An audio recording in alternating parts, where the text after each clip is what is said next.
ನೋಡ್ತಾ ಇದ್ದೀರಾ CBT Kannada TV. ನೀವು ನೋಡ್ತಿದ್ದೀರಾ ಸಿಬಿಟಿ ಕನ್ನಡ ಟಿವಿ. ಇಂದಿನ ಮುಖ್ಯಾಂಶಗಳಿಗೆ ಸ್ವಾಗತ. ಇಂದಿನಿಂದ ರಾಜ್ಯಾದ್ಯಂತ ಶಾಲಾ ಮಕ್ಕಳಿಗೆ ದಸರಾ ರಜೆ. ಮೈಸೂರು ನಗರದಲ್ಲಿ ನಾಳೆಯಿಂದ 4999 ಮಂದಿ ಪೊಲೀಸರಿಂದ ಬಿಗಿ ಭದ್ರತೆ ಕೈಗೊಂಡಿದೆ. ಇಂದಿನಿಂದ ಮೈಸೂರು ದಸರೆಯಲ್ಲಿ ಸಾಂಸ್ಕೃತಿಕ ಕಾರ್ಯಕ್ರಮಗಳ ಚಾಲನೆ. ಮೈಸೂರು ವಿಶ್ವವಿಖ್ಯಾತ ಆಚರಣೆಗೆ ಅರಮನೆ ನಗರಿ ಸಜ್ಜು. ಇಂದು ವಿದ್ಯುಕ್ತ ಚಾಲನೆ. ಕೊಡಗು ಅಂತಾರಾಷ್ಟ್ರೀಯ ಮಾದಕ ದ್ರವ್ಯ ಸಾಗಣೆ 3 ಕೋಟಿ ಬೆಲೆ ಬಾಳುವ ಹೈಡ್ರೋ ಗಾಂಜಾ ವಶ. ಮೈಸೂರು ಸಾಂಸ್ಕೃತಿಕ ನಗರಿ ನಾಡು ಆಚರಿಸುವ ಸರ್ವ ಜನಾಂಗದ ಹಬ್ಬ ದಸರೆಗೆ ಖ್ಯಾತ ಸಾಹಿತ್ಯ ಹಂಪ ನಾಗರಾಜು ವಿದ್ಯುಕ್ತ ಚಾಲನೆ ನೀಡಿದರು. ವಾಣಿಜ್ಯ ಎಲ್ಪಿಜಿ ಸಿಲಿಂಡರ್ ಬೆಲೆ ಮತ್ತೆ ಹೆಚ್ಚಳ.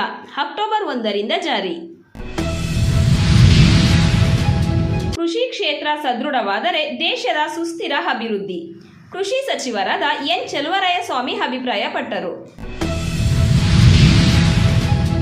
ಮಳವಳ್ಳಿ ನಡೆಯದ ಸಾಮಾನ್ಯ ಸಭೆ. ಪುರಸಭಾ ಸದಸ್ಯರಿಂದ ಪ್ರತಿಭಟನೆ ನಡೆಸಿದರು.